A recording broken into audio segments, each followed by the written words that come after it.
저희들은 지금까지 디모데전서 말씀을 나누고 있고요. 1장 말씀은 거짓 교훈, 다른 교훈들을 증거하는 그런 이들의 유혹에 빠지지 않도록 하기 위하여서 어떻게 살아가야 하는지, 어떻게 말씀을 받아야 하는지에 대해서 함께 나누었고요. 그래서 1장을 보게 되면 바울은 복음이 무엇이냐, 그 본질이 무엇이냐를 아주 강력하게 설명하면서 주장하고 있는 것을 볼 수가 있습니다. 자, 그렇다면 오늘 본문 2장으로 넘어와서는 어떠한 내용을 가지고 사도 바울이 디모데에게 권면을 하는지 함께 살펴보겠는데요. 오늘 본문은 교회는 어떠한 공동체가 되어야 하는가에 대해서, 교회로 모였다면 우리 교인은, 성도는 무엇을 해야 되는가, 어떠한 공동체가 되어야 되는가, 이 부분을 사도 바울이 말을 하고 있습니다. 당시 시대적 상황으로 보게 되면 초대교회 전체가 로마 제국의 박해를 받던 때였습니다. 그로 인해서 성도들과 교회는 생명의 위협과 생계의 곤란을 당하게 되었으며 급기야 순교를 당하는 고난을 받게 되었습니다. 자, 오늘날 우리들은 초대교회 같은 동일한 상황을 겪고 있지는 않지만, 만약 우리가 초대교회 같은 그러한 동일한 박해를 받고 있다면 여러분들은 어떠한 마음으로, 어떠한 자세로, 어떠한 각오를 가지고 신앙생활을 할 수 있을까요? 우리는 어떻게 예배를 드릴 수 있을까요? 또는 우리를 박해하는 자들을 우리는 신앙인으로서 그들을 어떻게 대하여야 할까요? 건강한 성도로서 우리는 어떤 신앙의 본질을 가지고 살아가야 할지 한번 생각해 보기를 원합니다. 놀라운 것은 당시 신앙을 지킨다는 것에 있어서 생명을 내어놓고, 내어놓는 일들이 굉장히 많았습니다. 그럼에도 불구하고 사도 바울의 권면은, 사도 바울의 그 명령은 박해하는 자들을 위해서도 기도를 해야 한다라고 오늘 본문에서 말하고 있습니다. 동시에 제일 처음 기도하라고 명령하는데요. 그렇다면 누구를 위해서, 그러니까 무엇 때문에 기도를 해야 되는가? 사도 바울이 자세히 권면하는데요. 첫 번째, 모든 사람을 위해서 기도하라. 자, 1절 말씀을 함께 읽겠습니다. 시작. 그러므로 내가 첫째로 권하노니 모든 사람을 위하여 간구와 기도와 도구와 감사를 하되. 에베소서 2장이나 5장의 말씀, 6장 또는 디모데전서 오늘 2장의 말씀을 토대로 하여서 보통 중보 기도 훈련을 하거나 세미나를 할 때에 이 본문으로 세미나를 합니다. 그러니까 중보 기도를 왜 해야 하는지를. 그래서 중보 기도를 해야 합니다라고 이제 가르치고 명령하는데, 사실은 더 중요한 것은 중보 기도를 하되 어떠한 내용으로 해야 되는가가 더 중요합니다. 요 부분을 안 가르치고 그냥 중보 기도를 해야 하는 중요성만 강조하는 경우를 볼 수 있게 되는데요. 오늘 말씀 자세히 들으시면서 내가 왜 기도를 해야 되는가, 무엇을 위해서 기도해야 되는가, 그 내용은 무엇인가에 대해서 함께 나누겠습니다. 바울이 명령한 것은 첫째로 권하노니라고 명령하는데요. 첫째라는 것은 단순한 시간적 순서가 아니라 가장 중요한 일을 먼저 해야 하는 가장 중요한 차원에서의 우선순위를 말한 것입니다. 그래서 우리의 프라이어리티가 무엇이냐? 기도인데 그 기도가 시간적 차원에서의 우선순위가 아니라 가장 중요한 차원에서의 우선순위다. 그러니까 기도 먼저 하자가 아니라 가장 중요한 거기 때문에 기도해야한다는 것입니다. 그러면 가장 중요한 차원에서 기도를 하되 누구를 위해서 기도해야 되겠습니까? 모든 사람을 위해서 기도하라. 여기서 모든 사람은 누구를 말할까요? 한번 생각해 보세요. 사도 바울이 모든 사람을 위해서 기도하라고 명령했을 때 그 모든 사람의 정의가 무엇인가? 누구를 말할까요? 자, 1차적으로는 디모데가 책임을 맡고 있는 에베소 교회 성도들을 말하고 있는 것입니다. 가장 중요한 차원에서 누구를 위해 기도해야 될까요? 공동체, 교회를 위해서 기도하라는 뜻이겠죠. 무턱대고 기도하라고 해서 범위를 넓게 잡아놓고 기도만 막 하는 것이 아니라 누구를 위해서요? 교회를 위해서. 그러니까 디모데에게 있어서 가장 중요한 차원에서의 우선순위로서 기도해야 될 그 기도 제목은 에베소 교회 성도들이었습니다. 목사는 누구를 위해서 기도해야 될까요? 교회를 위해서, 성도들을 위해서. 가장 우선순위가 무엇일까요? 성도들을 위해서. 그럼 바울이 지금 목회를 처음 시작하는 디모데에게 기도해라. 기도 많이 해라. 이 얘기가 아니라 기도하되 가장 중요한 것은 성도들 위해서 기도하라. 이 내용입니다. 주님께서 저에게 맡겨주신 눌라플 교회 성도들을 위해서 기도해야 하는 것. 제가 제 아이들만을 위해서 기도하고 제 가족만을 위해서 기도하고 제가 잘 나가는 목사가 되도록 기도한다면 하나님 제발 제가 제일 잘 나가는 목사가 되게 해주세요. 네, 이렇게 제가 기도하는 것을 누가 들었다. 근데 혹시 누가 들을까 봐 제가 방언을 기도하는 것을 방언에 통변 은사가 있는 분이 또 그걸 들었다. 이러면은 목사의 자격이 없다라고 보아야 할 것입니다. 이것을 성도들에게 명령한다면 나 중심적으로 인간 중심적으로 시간 우선순위로 봤을 때 가장 제일 먼저 기도할 것이 개인적으로는 내 가정, 내 자녀, 내 직업, 나를 위한 것으로 기도할 수 있을 것입니다. 그러나 가장 중요한 차원에서 우리가 기도해야 될 그 우선순위는 교회라고 사도 바울이 명령하고 있습니다. 그렇다면 여러분들은 지금까지 무엇을 위해서 어떠한 기도를 하셨습니까? 당시 초대교회 때 에베소 교회는 어떤 상황이었을까요? 제가 상황 설명을 좀 해드리겠습니다. 디모데전서 일반적으로 우리가 봤을 때 AD 63년에서 65년경에 쓰여진 것으로 보는데요. 이때가 로마 감옥에서 1차 투옥 후에 석방된 후에 바로 기록한 것이 디모데전서입니다. 자, 이 시기는 네로 황제가 통치하던 시기와 맞물리는데요. 초기에는 이 네로 황제가 온건 정치를 하였지만 점점 잔혹한 폭군으로 변하게 됩니다. 그래서 AD 64년에 로마 대화재, 뭔지 기억나시죠? 로마 대화재가 나는데 역사적으로 이것을 누가 화재를 일으켰는지는 뭐 여러 가지 다양한 의견들이 있지만 네로 황제는 그리스도인들이 불을 질렀다라고 해서 모든 것을 당시 그리스도인에게 다 덮어 씌우게 됩니다. 유언비어를 퍼뜨리게 되죠. 그때서부터 기독교의 박해가 극단적으로 그 박해가 기독교인들에게 이루어지게 되는데 그때부터 로마 전역에서 기독교인에 대한 체계적인 박해가 확산되기 시작했습니다. 체계적으로 박해가 확산됩니다. 예를 들면 그 당시 에베소 지역은 황제 숭배 중심의 도시였습니다. 그러니까 황제를 숭배하는 그런 도시 중에 하나가 에베소였고요. 도시 한복판에는 네로 신전, 도미티안 신전과 같은 황제 신전이 세워졌고 사람들은 황제를 뭐라고 불렀을까요? My Lord라고 불렀습니다. My Lord. 그러나 그리스도인들은 오직 누구가 로드일까요? Lord.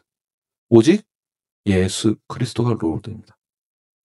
만약 황제가 아니라 예수님에게 My Lord라고 한다면 이것은 곧 국가 반역죄에 속하게 됩니다. 즉 예수님은 주님이시다라고 고백하는 그 순간 이것은 단순한 신앙부로 끝나는 것이 아니라 황제는 주님이 아니다. 정치적 선언을 하는 것이죠. 그래서 저희들이 하는 신앙 고백이 지금이야 너무나 편안하게 하는 거지만 이 당시에는 목숨 걸고 하는 것입니다. 침례를 받는다는 것도 사실은 목숨 걸고 받는 것이었습니다. 그러니까 공개적으로 모든 사람 앞에서 침례를 받을 때 저 사람은 이제 그리스도의 자녀가 된다. 그리스도 한 몸을 이룬다. 즉 반역자다라는 뜻이 되는 것입니다. 황제 숭배를 거부하는 즉시 반역이고요. 투옥과 처형에 이르게 됩니다. 그래서 역사학자 타키르스에 의하면 잘 들으십시오. 그리스도인이라 불리는 사람들에게 죄를 씌워 그들 중 많은 이들을 체포하고 괴이한 형벌을 가하였다. 그들은 짐승 가죽을 덮어 씌워 개에게 물려 죽게 하거나 십자가에 못 박혀 불태워 밤을 밝히는 횃불로 사용하였다라고 역사학자가 말을 하고 있습니다. 크리스찬들이 어떻게 처형당했을까요? 이렇게 비참하게 처형을 당했습니다. My Lord가 예수님이다라는 고백을 하는 순간, 이 신앙 고백을 하는 순간 목숨을 걸고 인생을 살아가는 것입니다. 또는 이보다 가벼운 핍박을 받는다라고 한다면 어떠한 핍박이 있었을까요? 예수님을 그 당시에 믿는다고 하는 순간 지역 사회에서 사회적 고립을 당하게 됩니다. 당시에는 어, 대중들이 혼자서, 그러니까 그 많은 사람들이 혼자 살 수 있는 환경이 아니었습니다. 그러니까 부락을 이루면서 같이 협동하여서 살아야만 살 수 있는 환경입니다. 만약에 여기서 고립되어져서 이제 쫓겨난다면 혼자서는 절대 살 수가 없는 그런 환경이었죠. 시민으로 여겨주지 않게 되고요. 더 쉽게 표현하면 장사를 할 수 없고 사업을 할 수 없게 되고 모든 관직에서 물러나야 되고 사회적 활동을 하지 못하게 됩니다. 배제당합니다. 경제적 불이익을 당하게 되고요. 여러분들 경제적 불이익 당하면은 어떻게 하시겠습니까? 목숨 걸고 싸워서라도 일부라도 더 받기 위하여서 여러분 고소하시겠죠? 예수님을 주로 영접한 자가 장사를 하게 되면 그를 대상으로 불매 운동이 일어납니다. 오늘로 말을 하면 회사에서 쫓겨나거나 사업을 하면 곧장 망하게 됩니다. 당시 에베소 지역의 신이 누구입니까? 아데미 여신입니다. 영어로 하면 다이애나. 다이애나 우리 영어 이름 갖고 계신 분 계시죠? 지금은 없으시네요. 옛날에는 있었는데 다이애나. 아데미 여신을 다이애나라고 부릅니다. 바울은 다이애나, 즉 아데미 여신을 보고 사람의 손으로 만든 그 신은 진짜 신이 아니다라고 선포를 하죠. 그래서 그 에베소 지역 도시에 폭동이 일어납니다. 사도행전 몇 장일까요? 19장의 내용. 저희들 다 이미 강의 말씀 들었기 때문에 여기 주인공이 데메드리오입니다. 폭동을 일으키게 되죠. 이런 곳에서, 이런 에베소 지역에서 아데미 여신 축제에 참여하지 않으면, 제사를 드리지 않으면 종교적 탄압을 받게 됩니다. 신성 모독죄로 잡혀가게 됩니다.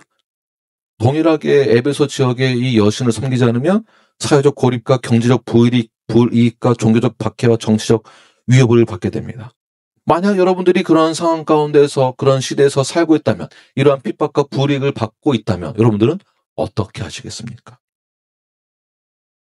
아우, 이거 이래가지고 어떻게 내가 신앙생활, 저는 못합니다. 그냥 편안하게 살게요. 이거 굳이, 이거 뭐, 우리가 믿는 게 뭐라고 눈에 보이지 않는 신 믿으면서 이렇게까지 신앙생활을 할 필요가 있을까요? 힘들게 저 안 할랍니다. 이렇게 도망가거나 피하실 분 계십니까? 그러나 그 당시 주님을 나의 구주로 영접한 그 당시에 믿는 자들은 핍박의 시대, 고난의 시대, 혼란의 시대 때에도 불구하고 그들은 그 신앙을 지키기 위하여서 끝까지 견뎌냈습니다. 그렇다면 디모데는 누구를 위하여서 기도해야 될까요? 어떻게 기도해야 될까요? 그냥 잘 살게 해달라고 기도하는 것 아닐 것입니다.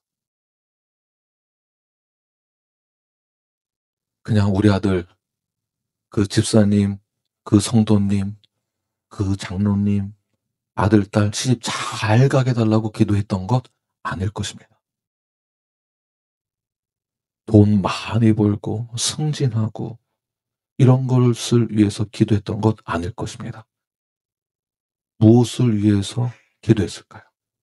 성도들이 무엇을 위해서 기도했을까요? 신앙생활을 한다라고 했을 때 그 즉시 당하는 그 고난 가운데에서 끝까지 믿음 잃지 않고 그 복음 붙들고 살겠노라고 다짐했던 그 신앙 고백을 지킬 수 있도록 기도했을 것입니다. 성도들의 그 신앙을 위해서. 목에 칼이 들어와도 그 신앙을 지킬 수 있도록, 그 믿음을 지킬 수 있도록, 끝까지 믿음 잃지 않고 견뎌낼 수 있도록 그 성도들을 위해서 디모데 역시 목숨을 걸고 기도했을 것입니다. 오늘 우리에게 적용해 본다면 우리가 신앙생활 한다고, 우리가 신앙 고백을 한다고 침례를 받았다고 해서 어떠한 박해나 고난을 받는 것은 없습니다. 그러나 여러분들은 이러한 상황을 현재 오늘날 우리에게 어떻게 적용하시겠습니까? 적용하기 힘든 일이지만 예를 들자면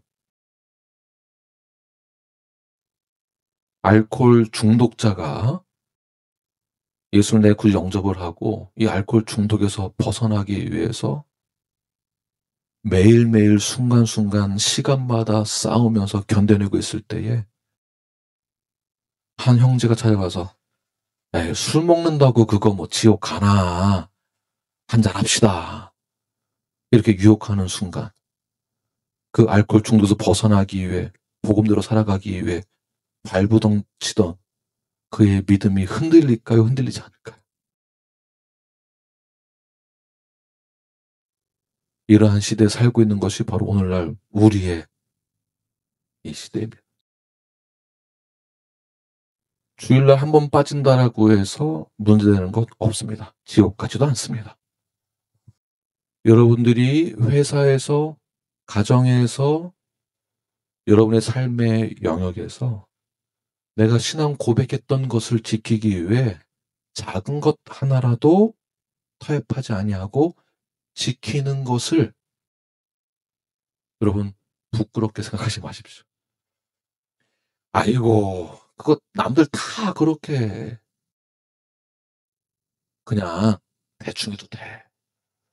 그렇게 하는 순간 세상 사람들은 그 상대방은 뒤에서 뭐라고 할까요? 너도 똑같구나. 내가 알던 다른 크리스찬이나 너나 똑같구나. 너의 그 신념이 없는 모습 때문에 내가 그래서 교회 안 가는 거야. 너를 통해서 예수님을 볼 수가 없어. 라고 분명히 뒤에서 말할 것입니다. 분명히. 그러므로 우리가 가장 중요한 차원에서의 우선순위로 기도를 할 때에 무엇을 위해서 기도해야 될까요? 서로가 성도들을 위해서 기도할 때, 서로가 서로를 위해서 기도할 때에 우리 형제자매가 이 세상에서 살아가는 동안에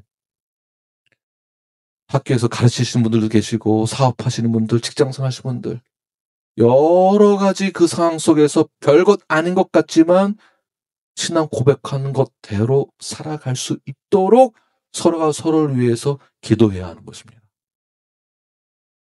초대교회에서 배울 수 있는 것은 무엇입니까? 그들의 신앙 고백과 그들이 신앙 고백대로 살아내었던 것, 그것도 목숨을 걸고. 현재 우리를 그렇게 핍박하는 것은 없지만 우리는 어떻게 살아갈까요? 우리가 믿는 그 신앙, 믿음대로 살아낼 수 있도록 단순히 종교 놀이하기 위하여서, 종교 생활하기 위하여서 주일날 교회 와서 예배 드린 것만으로 내 할 일 다 했다라는 생각은 버리십시오. 그것은 신앙이 전부 다라고 말할 수 없습니다.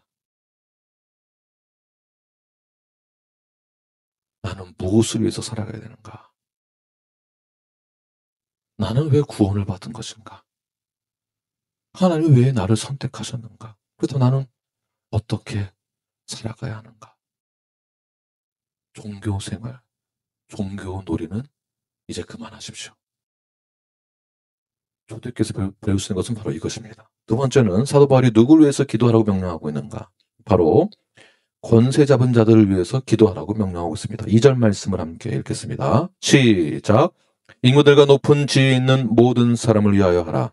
이는 우리가 모든 경건과 단정함으로 고유하고 평안한 생활을 하려 함이라. 자, 2절 말씀은 해석이 굉장히 중요한데요. 이제부터 잘 들으십시오. 우리가 중보기도를 할 때, 기도할 때 무엇을 위해서, 누구를 위해서 기도해야 되는가? 오늘 2절 말씀에서 말하고 있는 것은 임금들을 위해서 기도해라. 임금들, 복수형이죠. 자, 복수형으로 복수형인 것으로 보아 그리스도인들을 박해하던 로마 황제 네로와 그 다음에 다른 임금들이라고 했기 때문에 그 임금들이 분봉왕을 뜻합니다. 그 지역에 이제 파송한 자들, 분봉왕을 포함하여서 네로 황제 및 분봉왕들을 위해서 기도하라. 바울은 디모데에게 왜 임금들과 높은 지위에 있는 자들을 위해서 기도하라고 했을까요? 특히 이들에서 기도해라고 했던 것은 임금들과 높은 지위 있는 자들이라고 했을 때 지위 있는 자들도 고위 공직자들이거나 당시에 행정을 집행하는 자들을 다 포함하는 것입니다. 그러니까 왕들만이 아니라 높은 지위에 있는 사람들 전부 다. 그러니까 왜 이들에서 기도하라고 했을까요? 당시 그리스도인들은 높은 지위에 있는, 그래서 각 계층에서 공직자의 역할을 하고 있는 그들을 위해서는 자신의 기도의 제목에 자신이 기도해야 될 대상으로 여기지 않았기 때문에 기도하라고 명령하는 것이겠죠. 자, 왜 그 당시 에베소 교회에서 성도들이 이들을 위해서 기도하지 않았을까요? 왜 그랬을까요? 나를 박해하고 있으니까. 그래서 꼴뚜배기 싫으니까 기도 안 하는 것이죠. 아니, 예수 믿는다고 하는데 예수 믿는다고 나를 박해하고 죽인다고 그러고 횃불로 쓰겠다고 하고 개밥이 되겠다고 하고 장사 못하게 하고 돈 못 벌게 하고 다 빼앗아 가는데, 자, 만약에 뒤에서 내 욕을 하는 사람이 누구인 줄을 알게 되었습니다. 자, 그렇다면 여러분들은 여러분의 기도 제목이 그 사람을 위해서 기도할 제목으로 넣으시겠습니까? 네, 해야겠죠. 그런데 꼴도 배기 싫고 이러면 기도가 안 나오겠죠. 제가 쉽게 설명을 드린 것입니다. 당연히 우리가 나에게 대해서 호의적이지 않고 나를 부당하게 여기는 자를 위해서 기도한다는 것은 결코 쉬운 것이 아닙니다. 우리는 꼴도 보기, 뭐라고 했었죠? 꼴도 보기 싫다, 또는 재수 없다, 저 사람은 기도할 가치도 없다 라고 뒤에서 욕을 하게 됩니다. 그러나 사도 바울이 명령하는 것은 무엇일까요? 3절 말씀 함께 읽겠습니다. 시작.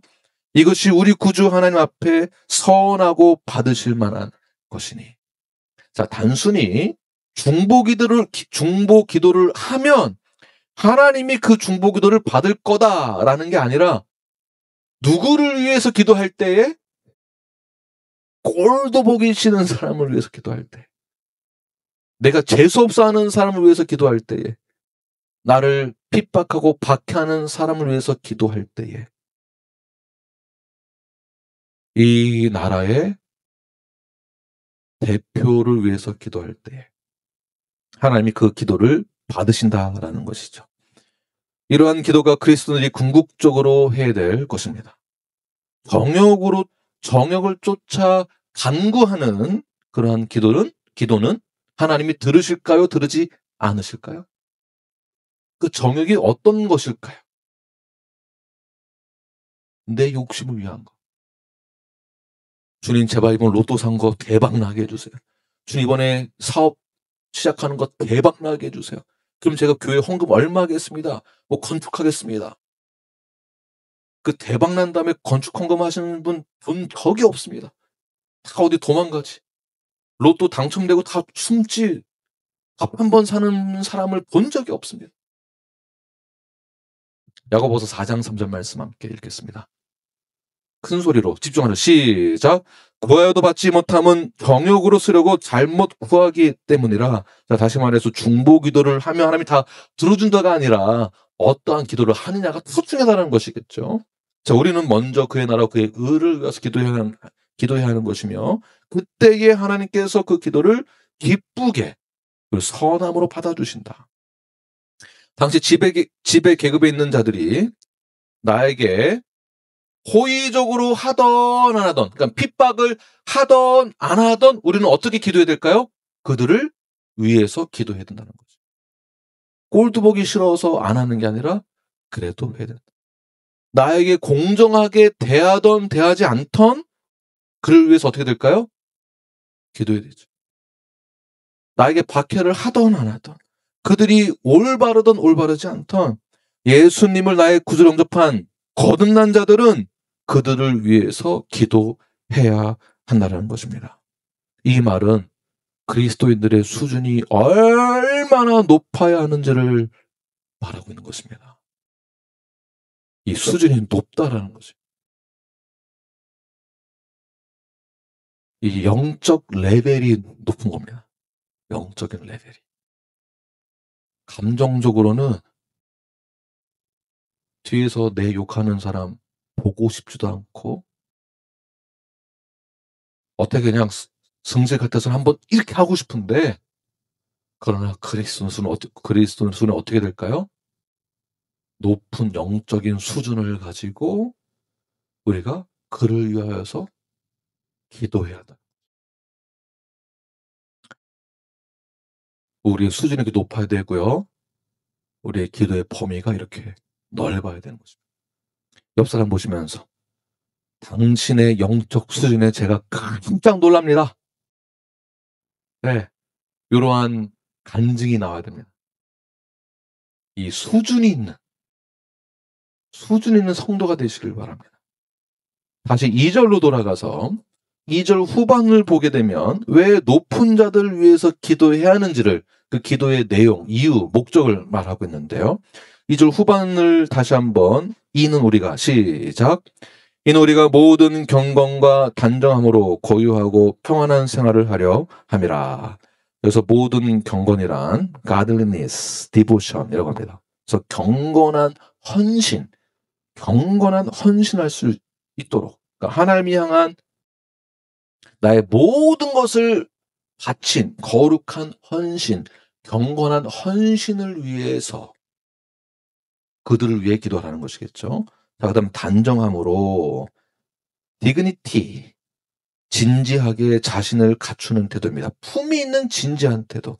다시 말해서 고요하고 평안한 생활이란 나를 핍박하니까 핍박 당하지 않고 편안하게 살 수 있도록 기도하라는 것일까요? 이 본문 이거 잘 해석해야 됩니다. 그러니까 우리가 권세자들을 위해서 기도해야 하는데, 기도해야 하는 그 이유는 내가 잘 살기 위해서 기도해야 된다라는 것일까요? 그 내용이 아닙니다. 그러나 이렇게 설교하시는 분들은 굉장히 많습니다. 제가 이상한 게 아니라는 것을 제가 증명하겠습니다. 우리가 기득권자, 권세자, 그 다음에 지배 계층들에서 기도해야 될 그 이유는 하나님을 향한 경건한 헌신을 할 수 있도록 하기 위하여서 그들을 위해 기도하라는 것입니다. 내가 그렇게 살 수 있도록. 하나님 앞에 진지한 태도, 그러한 태도를 살 수 있도록 기도해라. 이 말을 다시 말해서 표현해 본다면, 경건한 헌신과 진지한 태도는 무엇을 말하는가? 자, 이것은 바로 복음의 삶을 이야기하는 것입니다. 복음의 삶. 복음의 삶을 살아갈 수 있도록 방해받지 않는 환경을 만들어 달라는 기도를 그들을 위해서 하라는 얘기죠. 자, 바울의 관심은 무엇이냐면, 이러한 기도를 통해서 복음의 문이 그들에게도 열릴 수 있도록 하기 위해 기도를 해야 한다는 것이에요. 그냥 그들을 미워하고 싫어하고 꼴도 보기 싫어서 기도를 안 하는 게 아니라 복음의 문이 열릴 수 있도록 그들을 위해서 기도하라. 이 본문을 해석하기 위해서는 사도 바울이 계속 복음 말씀을 선포하고 있는 옥중서신이나 하여튼 서신서, 모든 내용들의 전체 컨텍스트를 보게 되면 사도 바울이 주장하고 있는 것이 있습니다. 오늘 본문에서도 동일하게 말하는 것은 7절 말씀인데요. 7절 말씀 함께 읽겠습니다. 시작. 이를 위하여 내가 전파하는 자와 사도로 세움을 입은 것은 참말이요 거짓말이 아니니 믿음과 진리 안에서 내가 이방인의 스승이 되었노라. 7절 말씀을 왜 하고 있을까?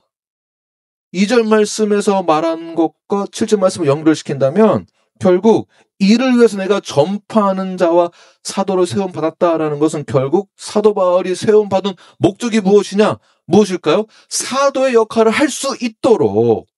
자, 사도 역할 무엇입니까? 전하고 가르치고 선포하는 것, 전파하는 것. 무엇을요? 복음을.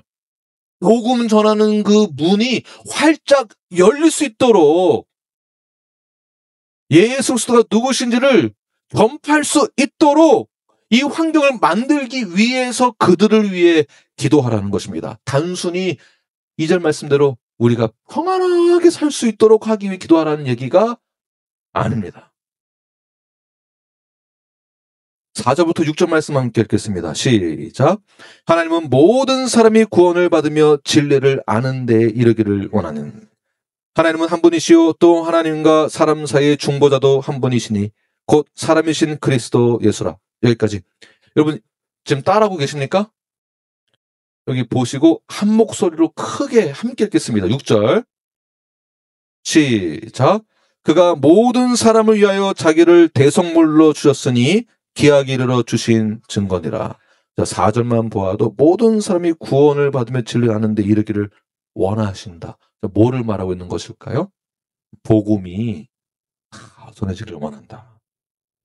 그러면 우리가 그들을 위해서 기도해야 될 그 목적은 편안하게 복지 혜택 잘 받으면서 살기 위해 기도하라는 것이 아니라 나를 또는 나를 핍박하는 것을 멈춰달라고 기도하는 것도 아니다라는 것이에요. 내가 신앙생활을 편안하게 할 수 있도록, 편안하게 예배드릴 수 있도록, 편안하게 기도할 수 있도록 하는 목적으로 기도를 하라는 것도 아닙니다. 그 기도의 목적은 그들을 미워하지 말고 복음의 문이 닫히지 않기 위해서 기도하라라는 뜻입니다. 자, 오직 구원의 길은 예수 그리스도밖에 없음을 선포해야 하는 것. 하나님과 사람 사이의 그 죄로 인하여서 멀어졌던 관계를 회복할 수 있는 분이 누구신가? 오직 예수 그리스도. 그 예수 그리스도가 우리에게 가장 중요한 중보자가 되신다라는 것을 전하는 것. 이것을 위해서 기도를 권세자들을 위해서 기도를 해야 한다라는 것이죠. 자, 그러므로 우리가 기도해야 하는 것은 어떠한 상태에 있을 때에 이렇게 기도하라는 것인데 여러분 솔직히 미워하는 사람 있으시죠? 아무 말씀 안 하시면은 다 있으신 거예요. 꼴도 보기 싫은 사람 있으시죠? 없다라는 분은 또 없으시네요. 있습니다. 다 있습니다. 그를 위해서 우리가 어떻게 기도해야 될까요? 어떻게 될까요? 미워하는 것 대신에 그를 위해 더 기도해야 하는 것입니다. 그의 마음 가운데 예수 그리스도가 또 하나님의 구원 계획하심 때에 그 복음이 들어가 마음의 문이 열릴 수 있도록 그를 위해서 기도하는 것입니다. 폭력 대신에 기도로 응답하는 것입니다. 박해자들 속에서도 하나님의 구원 의지를 볼 수 있도록 그들에게 복음이 전해지고 믿는 자들이 거룩한 삶, 복음의 삶을 살아갈 수 있도록 그들을 위해서 기도해야 합니다. 이것이 초대교회에서의 기도의 자세였고 믿음의 자세였었습니다. 그렇다면 우리는 무엇을 어떻게 이 본문을 가지고 기도해야 될까요? 단순히 잘 먹고 잘 살기 위해서 기도하는 내용이 아니라는 것을 우리는 이미 알고 있습니다. 그리고 또는 단순히 우리의 일반적인 문제가 빨리 해결되게 해달라고 기도하라는 것도 아니죠. 어느 날 지금은 많지 않지만 예전에는 갑자기 이제 제가 카톡 그룹에 속해 있는 곳이 여러 곳이 있는데 기도하는 이제 카톡 방인데 기도 부탁이 막 올라옵니다. 긴급 기도. 기도 제목을 보면 지금 어느 분이 중요한 비즈니스를 해야 되는데 뭐가 잘 안 된다고 합니다. 여러분의 기도가 긴급하게 필요합니다. 요런 것만 계속 올라오는 거예요. 이런 비슷한 종류들로. 우리는 무엇을 해서 기도될까요? 우리의 대통령이 하루빨리 감옥에서 무죄 선고받고 나올 수 있도록 기도하라는 내용인가요? 그 내용일까요? 한국에 나라의 권세자들을 위해서 기도하라고 했다고 대통령의 건강을 위해서 기도하라는 얘기인가요? 기독교의 위협이 되는 북 땡땡 거기에 수장 김 땡땡 기독교의 위협이 되는 복음을 막는 그 자를 하나님 빨리 이렇게 기도해야 될까요? 공산주의자 또는 빨, 땡, 이라고 부르면서 하루빨리 그들의 모든 것이 다 망하게 달라고 그렇게 기도해야 될까요? 초대교회에서 성도로 살아가는 동안에 그들은 생명의 위협을 받았습니다. 만약 우리가 그런 상황이라면 우리는 어떻게 기도해야 될까요? 현실의 편안함과 안위를 위해서만 기도하는 것이 아니라 네로 황제가 빨리 죽어서 기독교인들이 편안하게 신앙생활할 수 있도록 하는 것이 기도 제목이 아니라 이 어려운 경제 위기와 전쟁 가운데서도 우리가 기도해야 될 것은 하루빨리 푸틴이 어떻게 되고 우리 누구누구가 어떻게 될 수 있도록 퇴진할 수 있도록 그렇게 기도하라는 것이 아닙니다. 권세자들을 위해서 기도하라고 하는 그 목적은 단순히 우리가 편해지기 위해서 기도하라는 것이 아니라 또는 내가 좋아하는 정치나 대통령 또한 정치적 목적을 위한 한 권세자의 안위를 위해서 기도하라는 것도 아니고요. 정확히 기도의 핵심만 말씀드린다면 우리가 복음의 삶, 복음을 전하는 삶, 영혼 구원하는 삶에 대해서 방해받지 않도록 복음의 문이 열릴 수 있도록 하기 위하여서 기도를 해야 한다는 것입니다. 기도 제목이 바로 이런 기도 제목이 되어야 합니다. 바울이 어떠한 심정으로 기도하라고 했을까요? 에베소서 6장 19절 말씀 함께 읽겠습니다. 시작. 또 나를 위하여 구할 것은 내게 말씀을 주사 나로 입을 열어 복음의 비밀을 담대히 알리게 하옵소서 할 것이니. 자, 에베소서는 뭐라고 부르죠? 옥중? 감옥에서 쓴 편지입니다. 자, 지금 바울은 어떻게 기도해 달라고 부탁을 하고 있습니까? 어떠한 기도 요청을 하고 있습니까? 여러분 기도해 주세요. 내가 하루빨리 여기서 나가서 복음을 전할 수 있도록 그 기도를 해주세요. 라고 말하는 내용이 아니죠. 어떤 내용인지 한번 자세히 보십시오. 나로 입을 열어 복음의 비밀을 담대히 알리게 하옵소서. 어디에서요? 어디에서? 이 어디에서인지 아니라 감옥에서. 감옥에서. 감옥에서 나오게 해달라고 기도하는 것이 아니라 내가 현재 있는 곳에서 또는 이 상황 속에서도 그럼에도 불구하고 이 처해 있는 이 위험한 상황 가운데서도 내가 할 수 있는 것은 다른 것이 아니라 복음의 문이 열리게 해달라. 사도 바울이 전체 그가 쓴 서신서의 모든 내용 중에 컨텍스트는 복음의 문이 열릴 수 있도록 기도하는 것입니다. 나를 건져내 달라는 것이 아니었습니다.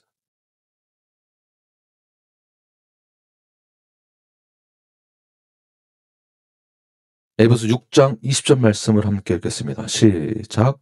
이 일을 위하여 내가 쇠사슬의 메인 사신이 된 것은 나로 이 일에 당연히 할 말을 담대히 하게 하려 하심이라. 감옥에서 문을 열어달라고 기도하는 것이 아니라 감옥의 문이 아니라 복음의 문이 열리도록 기도하는 것을 볼 수가 있습니다. 나를 자유의 몸이 되어 복음을 자유롭게 전할 수 있는 환경으로 만들어달라고 기도하는 것이 아니라 환경은 바뀌지 않지만 상황은 달라지지 않지만 지금 이 자리에서 복음을 전할 수 있는 담대한 입술을 열어달라고 기도하는 것을 볼 수가 있습니다. 그런데 우리는 언제 기도하죠? 여러분들은 언제 기도하십니까?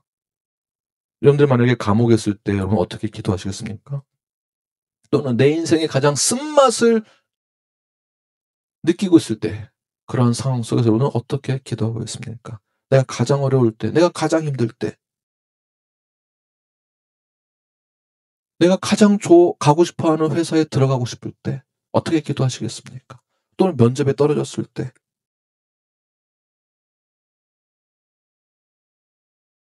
하나님, 제가 앞으로 이 회사 들어가면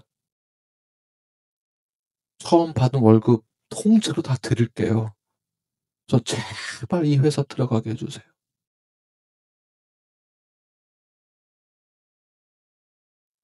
이 학교 합격하게 해 주세요. 이 회사 들어가게 해 주세요. 면접 볼 때 면접관의 눈을 가리워서 저의 좋은 점만 보이게 해 주세요. 제 입술을 주관하여 주셔서 면접관이 질문하는 것에 아주 마음에 쏙 드는 말만 하게 해 주세요. 금식 기도하면서 중보기도 요청하고 면접관의 눈을 밝게 보이게 해 주셔서 예 제가 그 누구보다도 월등하게 보이게 해 주세요. 요런 기도를 옆에 있는 친구는 안 할까요? 그런 생각은 안 해 보셨습니까?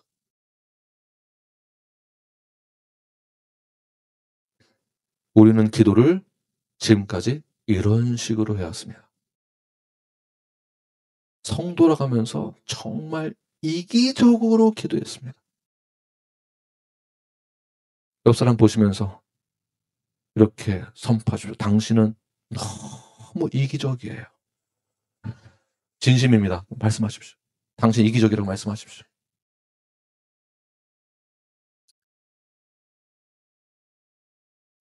맞으시죠? 또 옆 사람 보시면서 "사실은 제가 이기적인 사람입니다." 이렇게 또 말씀하십시오. 지금 다 저희 그렇게 기도했었습니다. 입을 크게 열라. 뭐 "하나님 다 채워 준다." 요것만 붙들고 기도했습니다.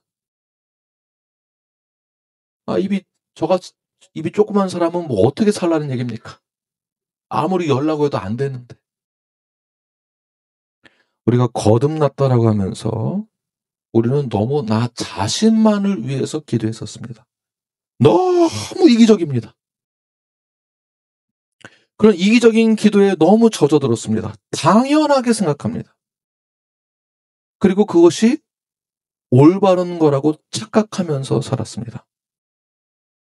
적어도 우리가 거듭난 자다라고 한다면 사도 바울처럼 똑같이는 할 수 없다 할지라도 적어도 나만을 위한 기도가 아니라 "주님, 제가 복음을 전할 수 있는 그러한 도구가 되겠습니다." 그 복음 때문에 하나님 우리를 선택하셨고 우리에게 은혜를 부어 주셨기 때문에 그 값없는 그 은혜에 내가 감사함으로 저 역시 그 은혜, 그 복음을 증거할 수 있는 도구가 되게 해 주세요. 라는 기도는 강제로 시켜야 하는 경우가 얼마나 많은지 모릅니다. 어찌 내 아들만 잘 되게 해 달라는 기도를 할 수 있겠습니까? 어찌 내 아들만 좋은 회사 들어가게 해 달라고 기도할 수 있겠습니까? 어찌 내 딸만 백마탄 왕자와 결혼해 달라고 기도할 수 있겠습니까? 장하고 형제님 찔리십니까? 내 딸만 백마탄 왕자를 만나게 해 달라고 기도하는 그 이기적인 기도가 우리에게 있었습니다. 우리는 무엇을 해서 거듭난 것일까요? 우리는 왜 거듭난 것일까요? 단순히 지옥에 안 가려고? 거듭난 이유는 천국 가고 싶어서? 아니 천국에 뭐 좋은 게 있길래 천국 가시러 가십니까? 네, 좋은 게 많습니다. 그러나 지금까지 우리가 구원받고 천국 가면 금은 보화로 만들어진 집에서 살 수 있다라는 거, 그런 설교를 너무나 많이 들었습니다. 이 세상에서는 지하에 살고 월세에 살고 아파트에 사는데 천국 가면 금은보로 둘러싸여진 5,000 스퀘어핏 방 하나에 5,000 스퀘어핏, 10,000 스퀘어핏, 한 10개 정도 있는 집에서 살 수 있다라는 그러한 환상과 이미지를 집어넣고 천국 가게 해달라고 그런 기도를 우리가 얼마나 많이 했습니까? 그러니 신앙생활에서 성숙함이 묻어나오지 않는 것입니다. 신실함은 하나도 안 보여요.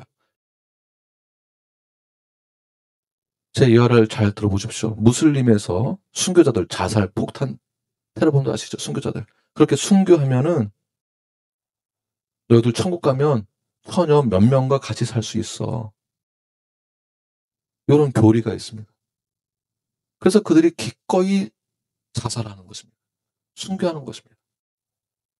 그들과 우리가 뭐가 다릅니까?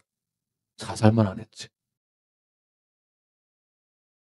우리가 거듭났다고 하고 구원을 받았다고 한다면 이제는 복음을 전할 수 있는, 복음이 전해지는 삶을 살아야 하는 것입니다. 그렇게 우리가 기도해야 됩니다. 우리가 거듭난 이유는, 우리가 구원받은 그 이유는 단순히 천국 가기 위해서만 그런 것이 아닙니다. 구원받은 이유는 복음대로 살아내는 것입니다. 예수님이 우리를 구원하신 그 목적은 우리의 삶을 좀 더 편안하게 만들어주기 위해서 구원하신 것이 아니고요. 그 목적을 기도하라는 것도 아닙니다. 예수님께서 우리를 위해 이 땅 가운데 오신 것은 우리의 문제를 잠시 건전해 주기 위해서 오신 것이 아니다라는 것이에요. 이 땅에서 복음대로 살아낼 수 있도록 살게 하기 위하여 예수님은 오신 것입니다. 무슬림의 극단주의자들처럼 왜곡된 그 신앙으로 죽으면 자살, 폭탄, 테러하면 상을 받는다라는 거짓된 소망을 쫓아간다면 우리는 그들과는 다른 삶을 살아야만 합니다. 우리는 참된 복음을 가진 자로서 살아서 주님께 드려지는 순종의 예배를 드려야만 합니다. 그들은 죽음을 통해서 상을 받으려고 하지만 우리는 살아서 복음을 전하는 도구가 되어야만 합니다. 복음을 위한 기도는 환경을 바꾸는 기도가 아니라 그 환경을 뛰어넘는 기도여야 합니다. 그래서 복음을 위한 기도를 할 때에는 하나님 내가 원하는 문이 열리게 해주세요 기도하는 것이 아니라 하나님이 열고자 하시는 그 문이 열리도록 기도하는 것입니다. 거기에 내가 쓰임받는 것입니다. 그래서 사도 바울이 말하는 것은 내게 말씀을 주사 나로 입을 열어 복음의 비밀을 담대히 알리게 하옵소서. 비록 쇠사슬에 묶여있지만 그는 입이 묶인 것이 아니고요. 몸은 갇혀 있지만 복음은 결박된 것이 아닌 것입니다. 여기에 자유가 있는 것입니다. 우리의 환경이 바뀌지 않더라도 내 삶의 문제가 여전히 해결되지 않더라도 하나님은 여러분들에게 관심이 없거나 싫어서 그런 것이 아니라 하나님이 원하시는 것은 지금 이 순간의 문제가 해결되는 것 그 이상의 또 다른 차원의 문제가 있다는 것을 말하고 있는 것입니다. 또 다른 차원, 높은 차원. 우리가 겪고 있는 이 환경의 문제는 아무것도 아니다. 넘어서는 거예요. 그 너머에 복음의 문이 열렸을 때에 이 환경을 뛰어넘는 소망을 갖게 되는 것입니다. 그런 차원에서 옆 사람에게 선포해 주십시오. 당신은 another level, 네, another level, 네, another level. 네, 다 보면 another level이세요. 그러한 삶으로 살아내시는 저와 여러분 되기를 간절히 축원합니다. 아멘. 기도하겠습니다.